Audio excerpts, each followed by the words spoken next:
Hola, a través de esta presentación pretendemos definir si existe un problema ambiental o no. Presentado por Patricia Tovar y quienes habla Janet Gómez. Para iniciar nuestra presentación hacemos relación al documento de Galafasi, donde explica, denominado Aproximación a la Problemática Ambiental desde las Ciencias Sociales, donde nos presenta la relación que existe entre la sociedad y la naturaleza. Se presentan tres elementos interrelacionados que son la naturaleza, la cultura y el trabajo, debiendo reconocer el hombre que es parte de la naturaleza, que la cultura emerge de la naturaleza y que la naturaleza es transformada a través del trabajo. El problema radica cuando la sociedad se relaciona con la naturaleza para construir su hábitat. Allí inicia un proceso reproductivo y un proceso productivo. Las ciencias sociales, las ciencias naturales han tratado de entender y explicar y se ven diferentes posiciones con respecto a la relación que existe entre la sociedad y la naturaleza. Vamos a referirnos rápidamente a la sociología con relación a la ecología humana, con el fin de entender el accionar humano con respecto a la naturaleza. Una parte importante de pronto es la economía ambiental neoclásica, donde paradójicamente nos dice que todo tiene precio. Y dice, Galafasi en su texto, al ser el ambiente un bien común, es utilizado sin pagar por él. Se trata simplemente de que en una compañía de mercado las cosas que no tienen dueño pues no tienen precio y por lo tanto no son apreciadas.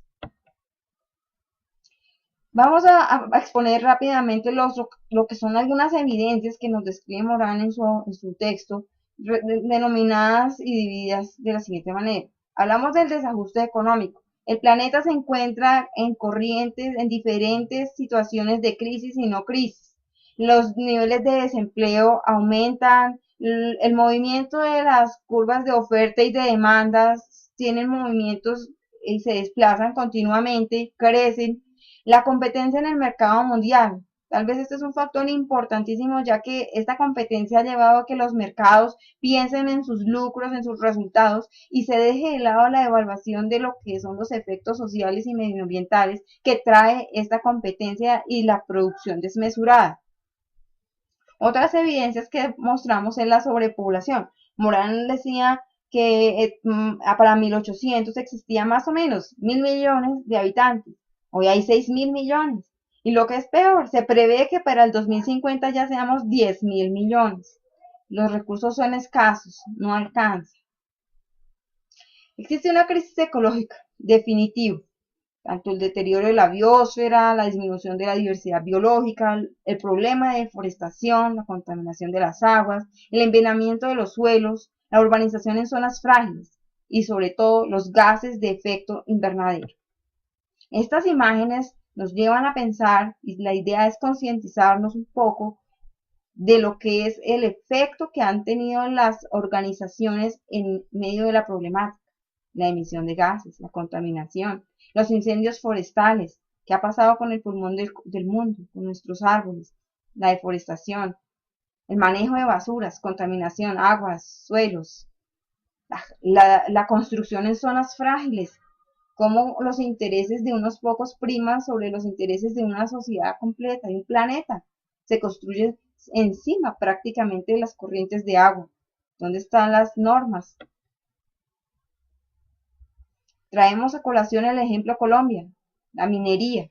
Se trata de evidenciar un poco en nuestro contexto colombiano cuál es el problema ambiental. En el año 2010, las regalías que el país recibió fueron más o menos de 6,5 billones, pero hay que ver que esto tuvo una reducción por las exenciones arancelarias, que llamamos por confianza inversionista. La rebaja es de 3,5 billones de pesos. ¿Será que los 3 billones restantes son suficientes para mitigar el daño ocasionado? No, no es suficiente. Desastroso el daño ambiental, irreparable. Son tierras que no vuelven a producir. Hacemos referencia a esta imagen que se refiere al proyecto hidroeléctrico del Quimbo, en su momento muy mencionado por los medios, pero ¿cuál es el poder de las multinacionales? ¿Cuál es el poder que hay allí? Los intereses que se mueven que no se volvió a hablar más de ese proyecto, pero ¿será que la desviación del río Magdalena, el problema social y medioambiental que se vive en la región no es importante? Averigüemos, leamos al respecto.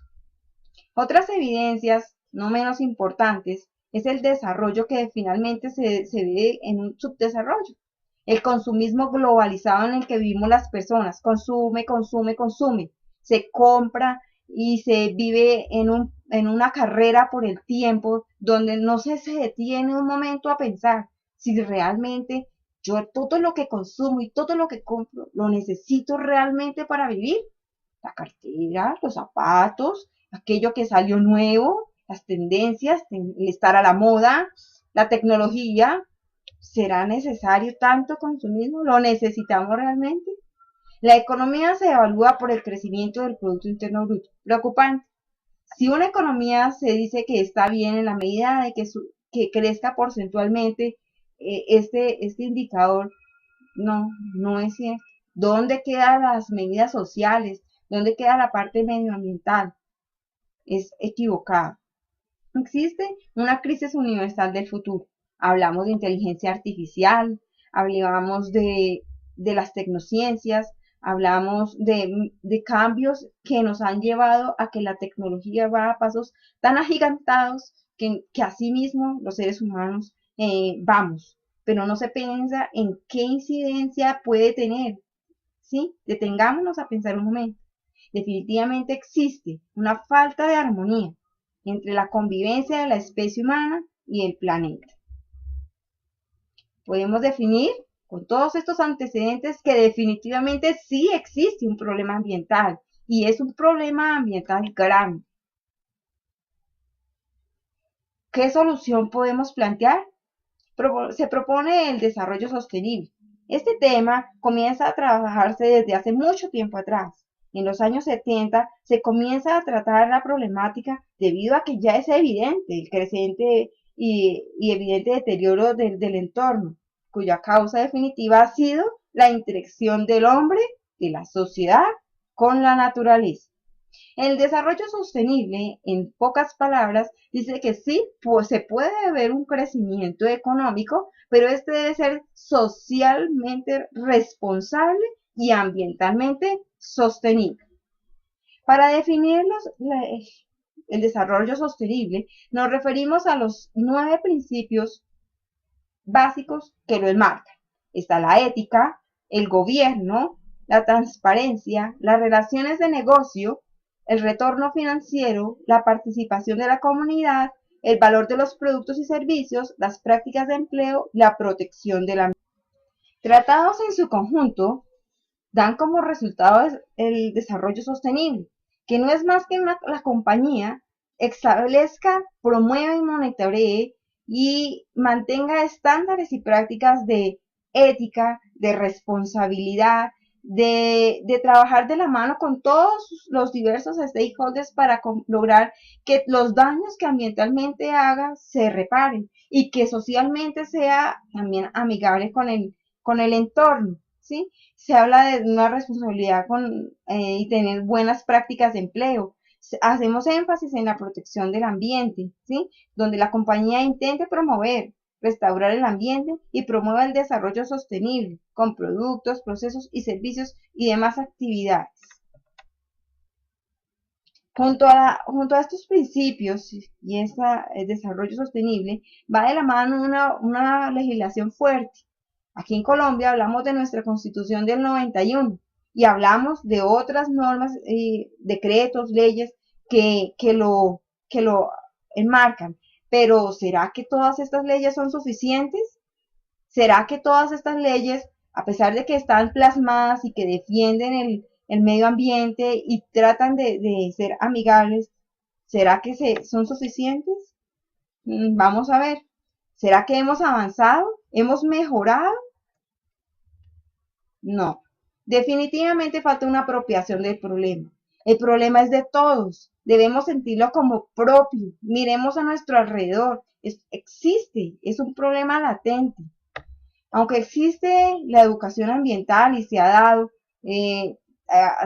inclusive en la Declaración de Río, en el principio 10, se tiene en cuenta ¿sí? Falta concientización, y más que la concientización es la acción que debemos tomar cada uno para tomar las medidas, utilizar las herramientas que nos ofrecen los gobiernos para, no solo los gobiernos, sino la ley, la legislación internacional y nacional para hacer valer nuestros derechos, el derecho a tener un ambiente sano, el derecho a que nuestras generaciones futuras también tengan esto, un ambiente sano y puedan satisfacer sus necesidades, así como nosotros.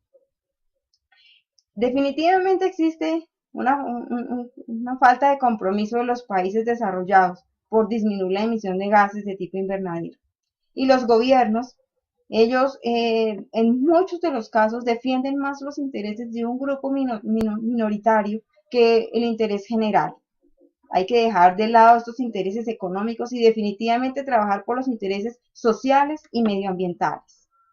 Traemos a colación este video de la historia de las cosas, donde vemos cómo nuestro planeta está definitivamente agotado, no es suficiente para todos los recursos que necesita el pueblo. Se produce, se extrae, se produce, se distribuye y ahí viene el consumo. Se consume, se consume, se consume, para finalmente tener una disposición final que ese no es el propósito.